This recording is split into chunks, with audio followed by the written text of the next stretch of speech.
Hello, everybody, and welcome back to Media Voices. I'm Chris Sutcliffe. I'm Esther Thorpe. And I'm Peter Houston.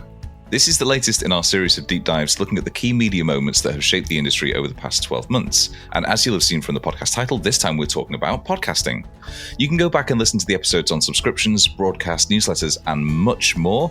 But as you'll have heard, we're bringing in a media expert for every single episode this season. And this week, we're joined by Naomi Meller, who is producer and host of, multiple podcasts, including Smashing the Ceiling. And she's founder of the Skylark Collective and the International Women's Podcast Awards. Thank you so much for joining us, Naomi. Thanks for having me, guys. It's such a delight to be here. Thank you. Absolutely. Well, we saw you at our podcast summit. Podcasters love talking about podcasting. We love a bit of meta in the podcasting world, I have to say. And also great summit. I really enjoyed it. I met some brilliant people. And as somebody who's not from the publishing world, I found it really insightful and so much good stuff happening. So well done. It was a great day. You can come on again. But the topics we're discussing this season are all going to be featured in our annual Media Moments 2022 report, which is going to be released very shortly, actually, on November 30th.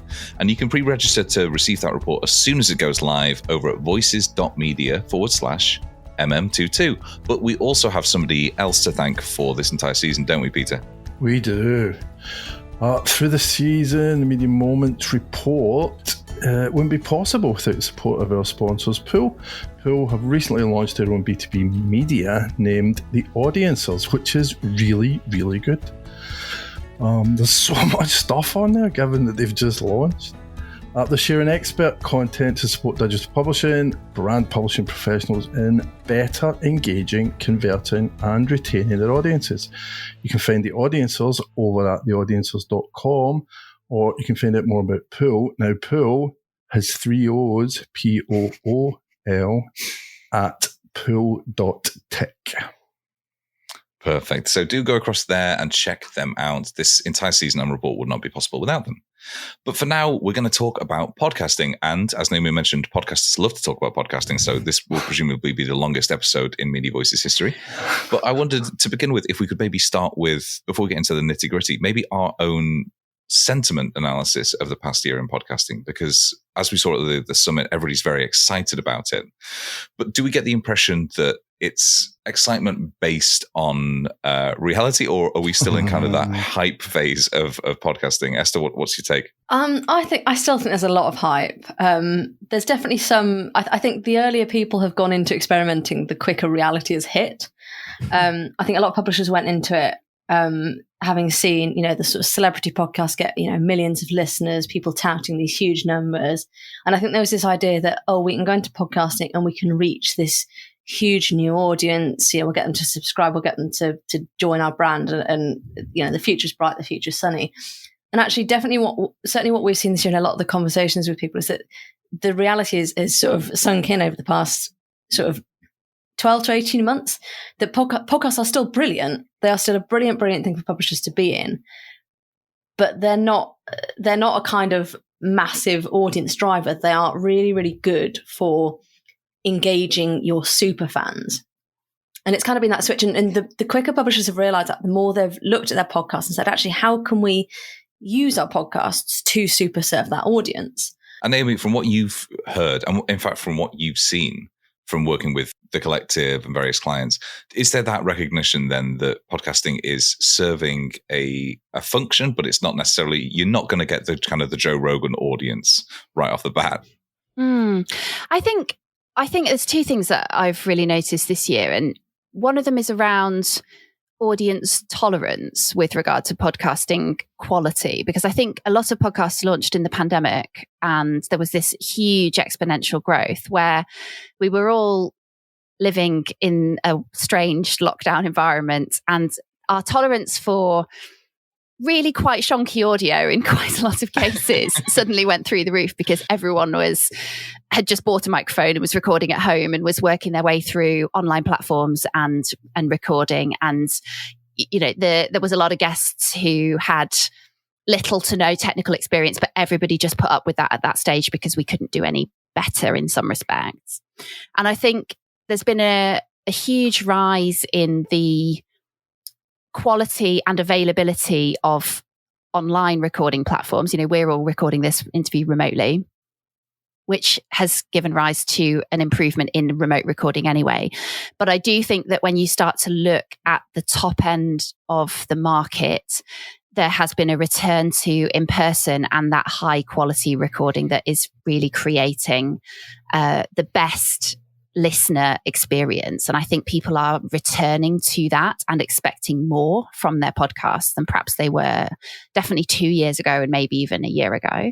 Whilst I agree with Esther that we are still in this golden age, we're still in the Wild West and the gold rush period. I think, if we equate it to America in the late Victorian period. But I think, and there's huge growth to come. It's quite an outdated stat now, but I think the last count was there was something like 2 million podcasts, but there are 800 million YouTube channels and 2 billion blogs. So when you look at it like that, we've got a long way to go in terms of parity of numbers with other media channels. What people are producing and the nature of what people are producing is really changing again and again, particularly with publishing, that those deep dive, investigative, complex narrative long forms are really proving very popular. And the second thing with those is they are not cheap or easy to make. And I think that is where the separation between the hobby podcaster in their bedroom who is interviewing people remotely separates from the larger teams who have got a lot of resource behind them and are really doing a different type of work. And I think that the gulf between those is probably going to gradually increase over a period of time.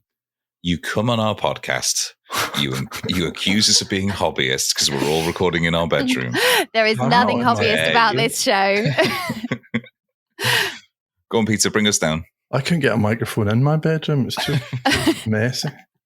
No, I absolutely agree. And I think we said it, that last panel that I did at the summit, we talked about the professionalization of it, which is a horrible word. It sounds like something you really don't want to be involved with, the professionalization of podcasting.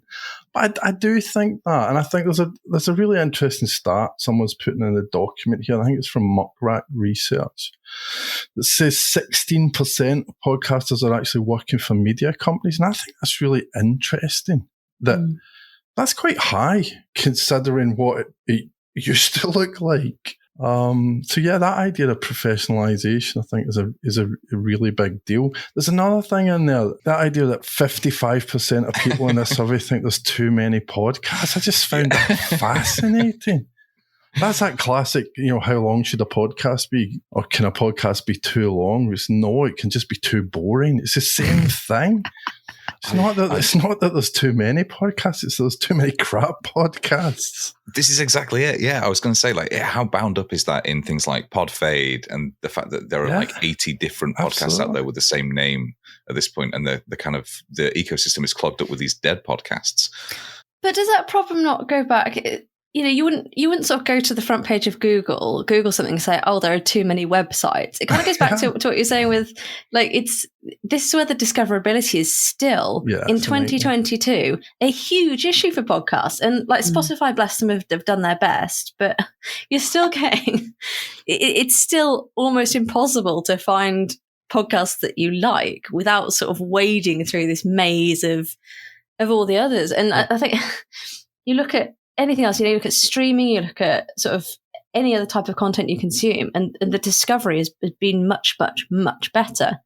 And I don't really know what the solution is to that. I don't know if, I know we were talking about newsletters last week and sort of cross-promoting newsletters. I was just going to say that problem is exactly the same problem that we spoke about last week about newsletters. Finding a newsletter that you really want. In a sense, this is a great thing for publishers. It's brilliant for publishers because as an example, The Telegraph, who won our podcast of the year last year, they're going to do good podcasts because they spend money, they put professional investigative journalists on it, they care about production values, they don't have shonky or audio. That's a great technical term that I'm going to use from now on. I'm nothing if not highly technical, Peter. and I think that's good for brands, but if you look at it from just a podcasting point of view, it's just a mess. Yeah.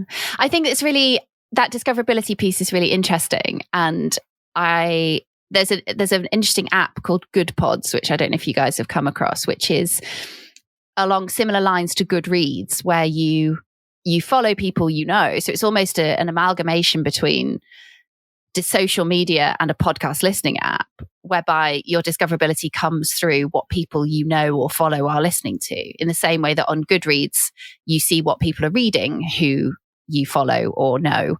And it's almost like being part of a podcast club. And I think that's quite an innovative idea. I mean, that's what Facebook was hoping to do, isn't it? Because their podcasting lasts like less than a year. Because I think they launched it halfway through last year. And then, midway through this year, they're like, oh no, we're actually not going to do it. But that's kind of what they were hoping to do. They're hoping to say, if you listen to this podcast, your friend network can see that.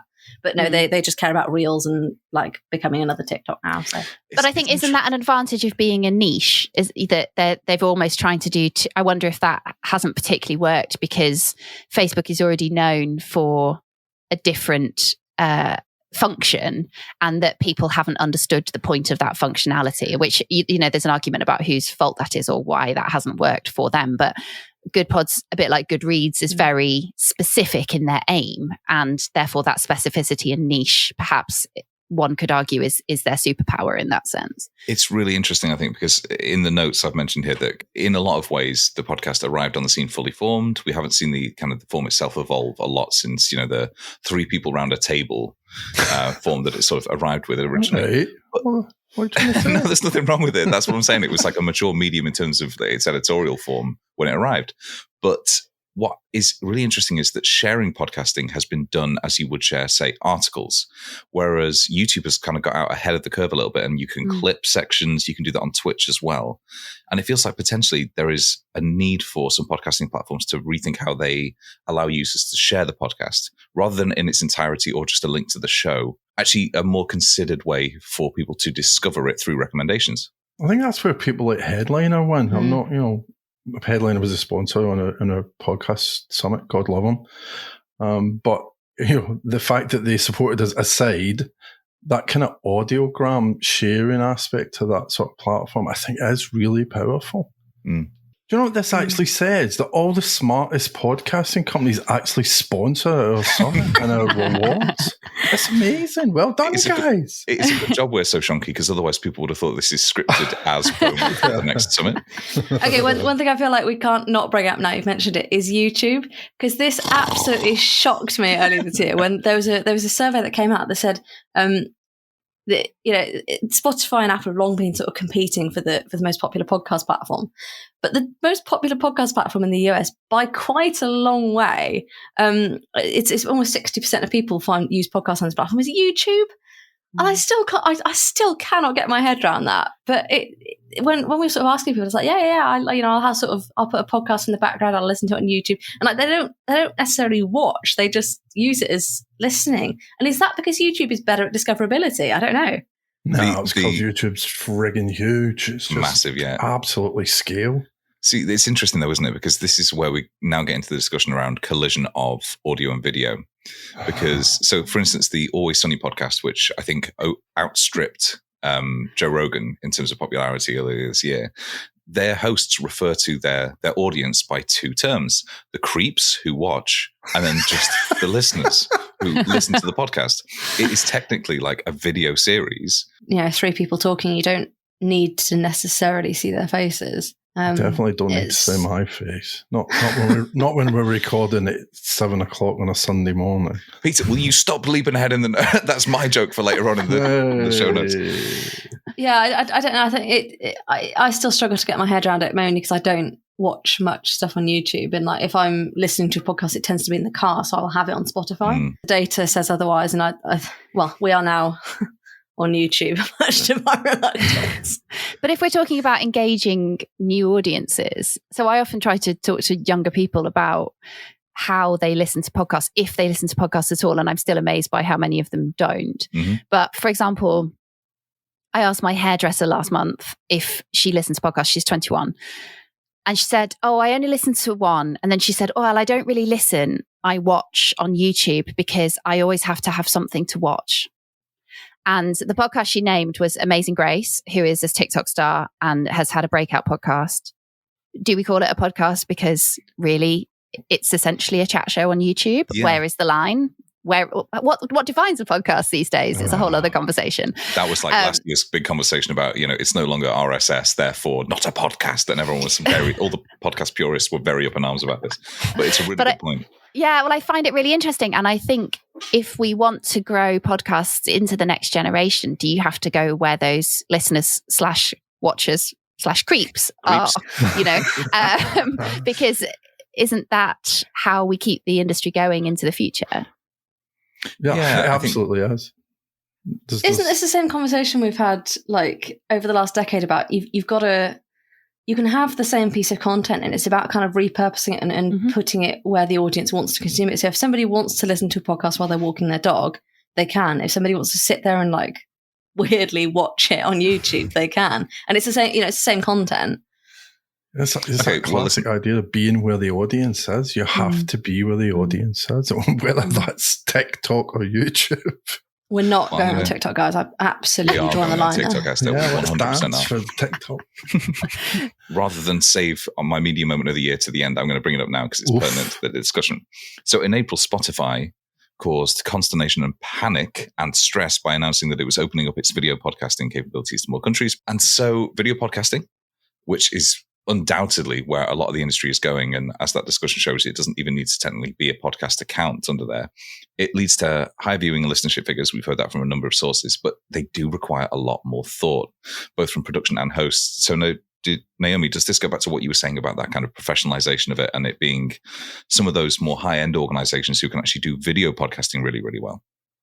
I think so. And I found it really interesting at the podcast show earlier this year, which a lot of people attended, and was the first time that had been held in the UK. But a lot of American visitors who were there said, this is like podcast movement was in its 5th year. This is very well developed already.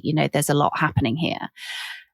And I found it really fascinating to hear the discussion there, because it was a lot of industry people and a lot of professionals within podcasting that were at that conference. And so much of the discussion, there was 2 big words that I put into the doc. One of them was visualization, and the second one was internationalization.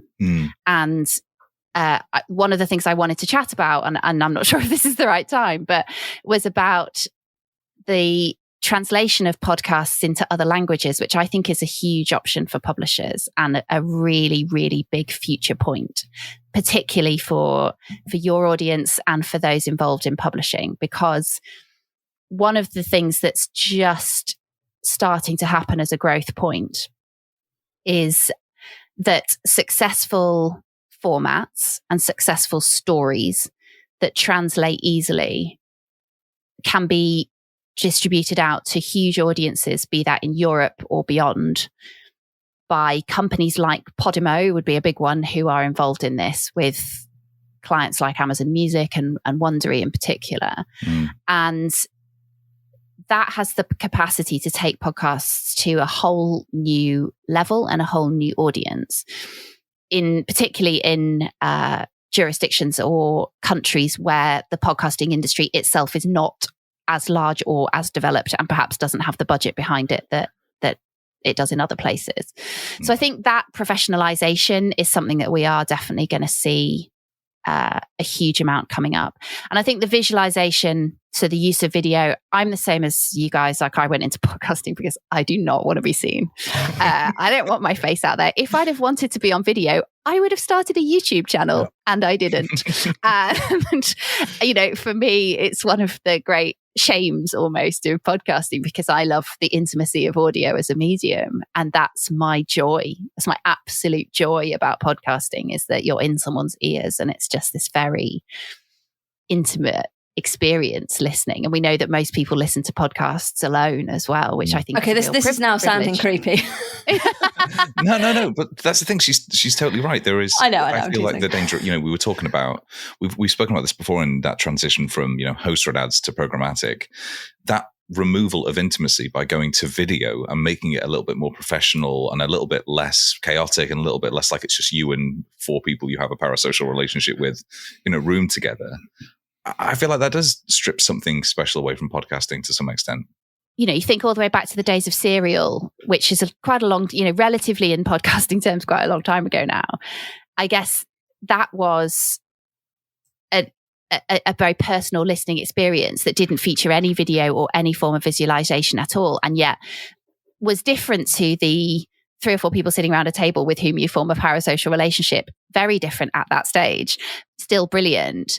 But I wonder whether if the pressure existed in the early stages of those narrative podcasts being developed, that they would be the same as what they have become. I think that's really true for smaller podcasters as well.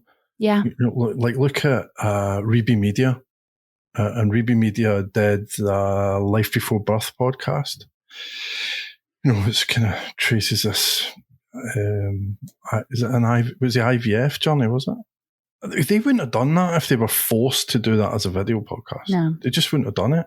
No. And I think so many of those investigators like Serial, but the sort of stuff that the Telegraph is doing or the FT is doing or whoever, Guardian, they just wouldn't do that if you had that. No.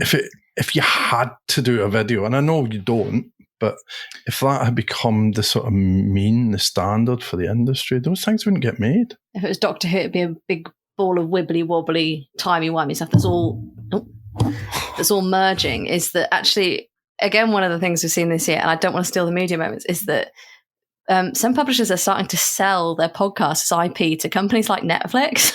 Quite a few, yeah.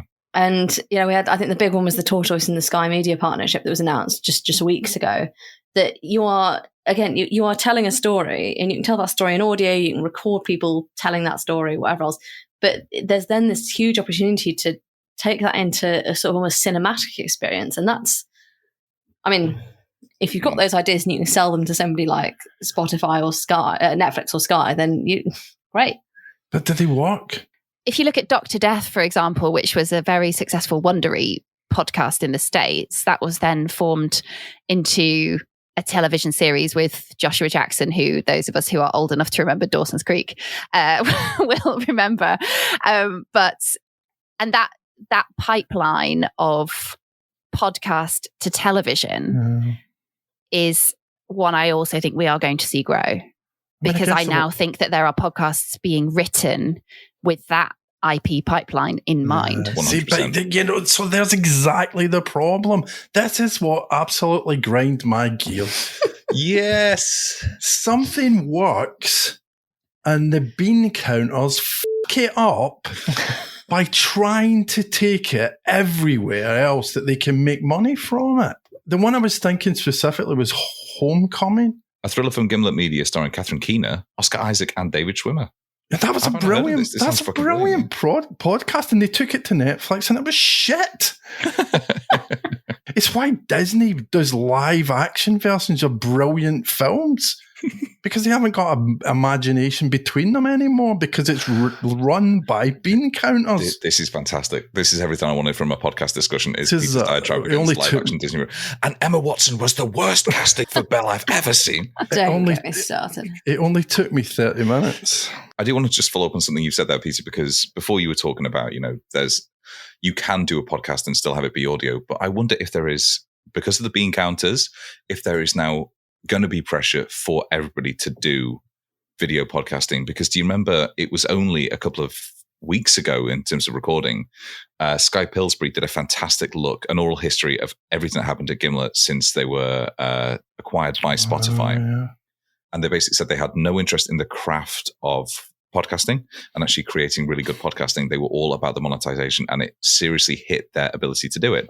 And if Spotify is also introducing and promoting their video podcasting capabilities, is there a disincentive to just do audio for audio's sake? Do you want me to rant again? Again, I think this is where publishers have an advantage, because they don't need Netflix. They might like to have Netflix or Sky or whoever, but they don't need them, because they've got their own audience that's engaged for a whole other bunch of reasons. Yeah, I was just going to say that I think what it comes down to, and this is something that we talk about in the collective quite a lot, where we've got a range of podcasters making hugely variable content, is about what's your ultimate goal of your podcast. And some of our most successful podcasters, which I think links into what Peter was saying, don't have huge audiences, but they link to their businesses where so for example, if they're a consultant or they work in marketing or whatever, they might only need to acquire a couple of high ticket clients as a result of them listening to their podcast to make really quite a lot of money. And if they make a podcast on a 2 weekly or monthly basis, of which 100 people listen and they generate 2 new clients a month or 1 new client a month for X amount of money, then that's job done. And I think that we get very, very focused on listenerships and downloads, whereas actually, particularly in publishing as well, as Peter said, you've got an engaged audience. You need to, I think that the key thing is for them to think about, for people to think about what you want your audience to be doing and actually to target your content and your output for your podcast to that, to encourage people down whatever line you would go. And I think it's really tempting to try and be everywhere, but I'm such a big fan of niches, and the Americans have this phrase of the riches are in the niches. And, I just think you can't be niche enough, and there's no shame in that. You don't have to be everywhere and you don't have to be everything to everybody. Nobody is attractive to everybody, whoever you are and whatever you do. And I think just finding where your sweet spot is the key thing with your podcast. I think this actually ends up coming right back to what we opened with at the start, and it's something Esther Newman said at the Publisher Podcast Summit that really stuck with me. Her session was about she's the editor of Women's Running UK, and they launched a podcast because they wanted initially to drive subscriptions to the magazine and the print product, and they kind of realised that actually so they launched the podcast because they wanted to be able to keep the runners company. So it was sort of an hour and a bit, you go for an hour long run, you listen to them. And actually the feedback from the audience was that they were less interested in sort of running tips and more interested in hearing the editor and her co-host talk about the time they got chased by a swan. And they said that kind of, it ended up sort of forcing this whole rethink about the way that they did the podcast and the audience they targeted with that podcast. And that it perhaps wasn't quite what they set out to be, but it was a way to really build quite a deep relationship with, it's a sort of overlap with their existing audience, but with this group of people that just love having their company and sort of almost having the friends in their ears.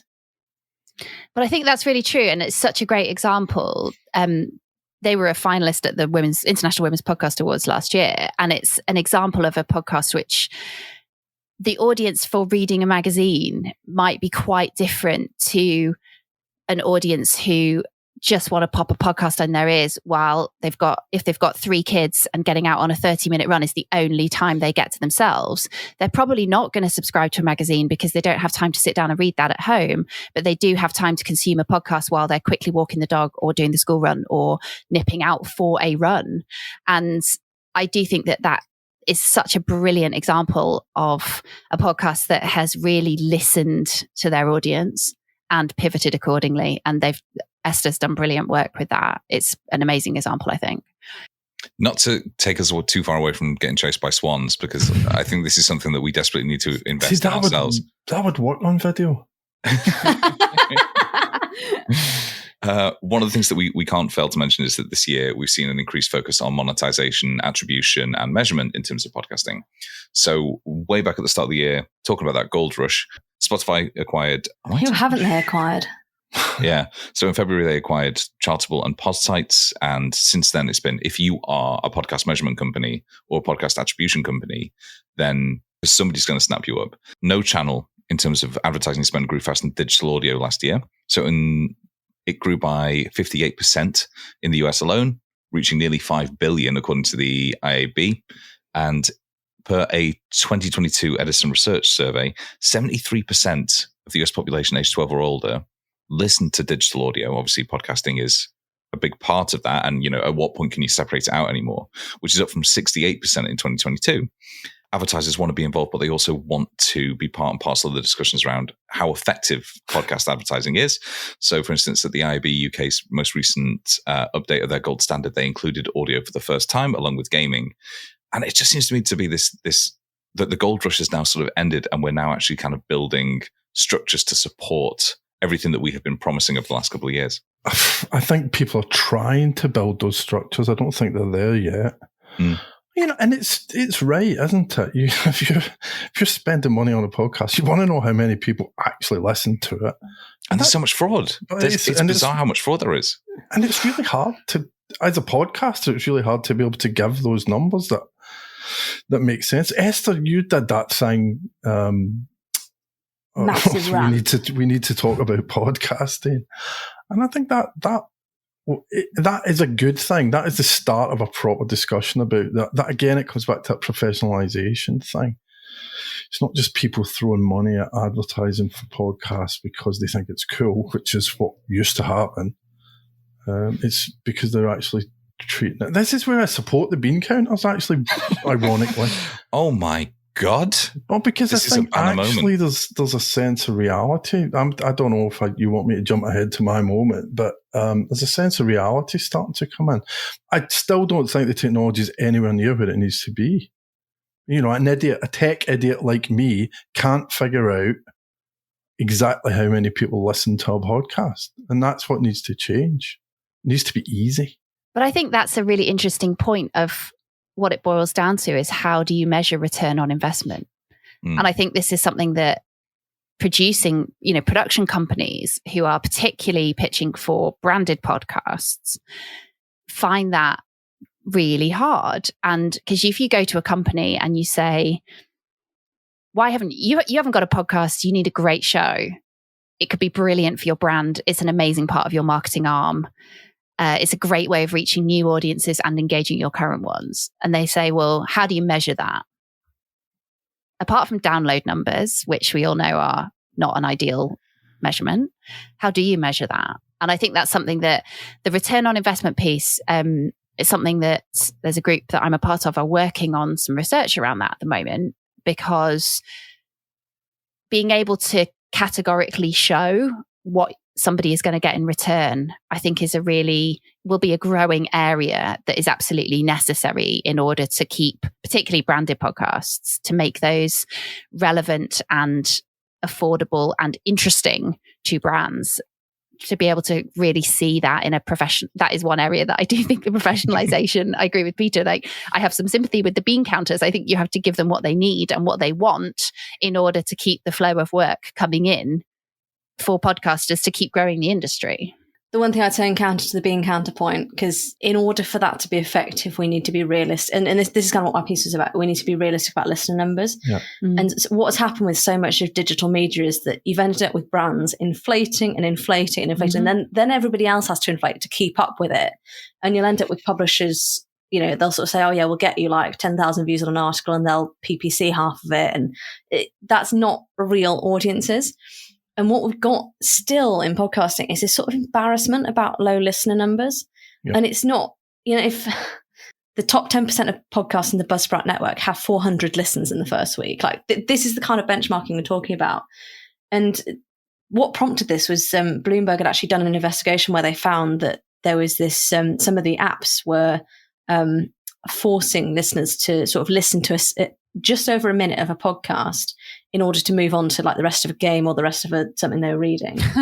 And that was inflating the podcast listener numbers. And that was publishers were doing that in order to achieve higher listener numbers on their show.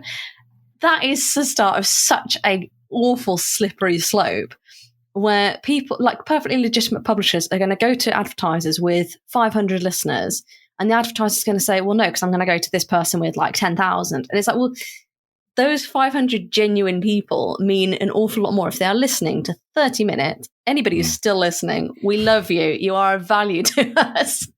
But it's that idea of the time you're spending with your brand. And we can't let this get inflated. I really don't want to see this industry go the rest of the way of digital media in terms of measurements and metrics. It can't. Hear. So there's a really good piece on Adweek from Mark Stenberg, who is a familiar name to us, I think. Yeah, entitled How Defective Media Turned Its Hit Podcast into a 7% Bump in Subscribers. So Normal Gossip, the podcast, generated 2,500 subscriptions, which they're directly attributing to this podcast since May. So again, not huge amounts in the grand scheme of things, but enough for that scale of organization and for that podcast. I think it is, someone's written that in the doc, but the one thing I so often talk about is that if you have 400 listeners a week, if you put 400 people in a room in front of you on a weekly basis, you would be thinking, I'm talking to the world here, because that is a lot of people in real life. And I think we just so easily lose sight of that this inflation of numbers and, talk about this golden number of 10,000 and talking to 10,000 people. And you think, well, it's a bit like social media followers, isn't it? Of your 1,000 followers on whatever platform you're on, how many of those people would actually buy from you or really truly say that they're a fan of yours or they're really engaged with everything you do? How many are real? You have 400, well, indeed. But if you have 400 people actually turning up into a room on a weekly basis who are making an effort to come to you, the equation, you can equate them to loyal and engaged podcast listeners. That's a lot. And if you were a business person doing a weekly speech in a theatre and you had 400 or 1,000 or 632 people or whatever every week, you'd be thinking you were doing pretty well. And I just think one of the things that we've lost sight of a little bit is how powerful people in the hundreds can be from a small business perspective in particular, and even from a large business perspective as well. Interesting that we've seen such a growth in B2B podcasts based on that. We've seen they're not talking to huge audiences. They're not designed to be, but they're doing thought leadership in podcasting in the same way that they, would also do on LinkedIn. And bizarrely, this huge growth in internal podcasting of companies for, the larger ones who'd like to keep their employees abreast. It's using audio for such vastly different purposes. And they're all delivering value in a way. It's just not kind of those, unless you're Joe Rogan, unless you're Always Sunny, unless you're Barack Obama, you're not delivering those numbers. And it almost feels more real as a result of that. One could argue that how successful has the Obama Springsteen podcast or the Meghan Markle podcast been as a return on investment? They're not going. Spotify aren't going to tell us. No. All of that together suggests that this could be the year that podcasting gets a kind of sense of realism that reality actually has started to bite. I'm sick of talking about Joe Rogan. those listener numbers are irrelevant. I did a publishing show panel with Chris Finn and Anush Shakalian in March, and Chris talked about DC Thompson's biggest podcast earner, and it's a niche B2B podcast that's delivering them 6 figures in revenue, and it's got hundreds of listeners, not thousands or millions. It's got hundreds of listeners because what Naomi was saying about being in the right people in the right room, that's exactly what they sell that on. And it's that he talked about this idea of creative monetization. So whether it's for branded content or sponsored episodes or sponsored series, you're actually working with the sponsors and you're delivering something that is very clearly giving them value. And I think that, so if you look at that from an advertising point of view, you're giving people something that they really, really want, even though it's a small audience. And if you go back to that small audience, Esther said this right at the beginning, that idea of super fans from the listener side, there's creative monetization that can be done there as well. This leads really nicely into my media moment, this idea of monetizing superfans, which is something else this year that I've noticed come up quite a bit, is that a lot of the early paid podcast efforts that we saw in 2021 have started to move from kind of those early tests to slightly more established efforts. So I've got two quite big examples from the UK. Tortoise, which I know I've mentioned, but we're big Tortoise fans. But they started using Apple's podcast subscription tool to get access to gated podcasts via Apple without paying for a full Tortoise membership, which initially seems like quite a weird way to do that. Like, is that not cannibalizing their main Tortoise subscription? But they did an interview with Apple where they said, actually, it's a nice gateway into the rest of their content. That they're now podcast first. But the idea is if you do get that Apple podcast subscription, you do enjoy listening to like that small slice of their subscription content, you're much more likely to eventually convert into a full Tortoise membership. And particularly interesting about that is that they found that actually let them reach an even younger audience. So Tortoise's average membership age is 39, which is way below like the average publisher's membership age of about 50. But their average paid listener age through the Apple podcast subscriptions was 29, which I thought was really interesting. And I think alongside one of the things that Apple and Spotify's sort of early, well, they weren't early, but they were fairly late movers into subscription tools. But because a lot of the big people have got into subscription tools, we're starting to see better tools come up for publishers. So Pool, our sponsors, have actually, they announced a partnership with Edisound a couple of weeks ago. So they're going to, that sort of integrating subscription capabilities into publisher podcasts. And if you're listening to, you can listen to a little bit of audio before you get the subscription wall up. And there's little things like that. I know there are a couple more that have partnered with Spotify to try and help publishers and content creators offer a little way into the podcast before they're hit with that sort of subscriber wall. And those sort of things I think are really, really interesting in helping publishers who perhaps don't want to go straight out with completely free podcasts. Well, here's a way to, bring it in as a bit more of a membership or subscription thing. Some really early tests, but I think next year it'll be interesting to see where those all shake out. They are brilliant. And what they've done with, Ben Hewitt, and they were doing all that production stuff and really, really delivering quality audio that Naomi talked about earlier. One of the things, immediate, particularly History Extra, gets held up as here's where we all want to be, guys. This is a publishing exemplar, the publishing podcast exemplar. Dave Musgrove has been doing that thing for over 15 years. Yes, he has 150 million listens on that podcast. He's been doing it for 15 years. And that, again, is that idea of reality that, you don't get it for nothing. You've got to really, really work at it. The same as anything in publishing takes real work. Well, I was just going to say that Esther's point about Tortoise was going to move on to mine, if that's all right, which was we spoke really briefly, or Esther mentioned it really briefly earlier, but my media moment was the deal announced between Tortoise Media and Sky Studios a couple of weeks ago, which I thought was one of the most interesting media maneuvers for me of the year. As again, a huge Tortoise fan, I'm a massive proponent of their work. And I think that deal to me will be really interesting as a benchmark of the balance between journalistic independence and the power of the very largest media organizations.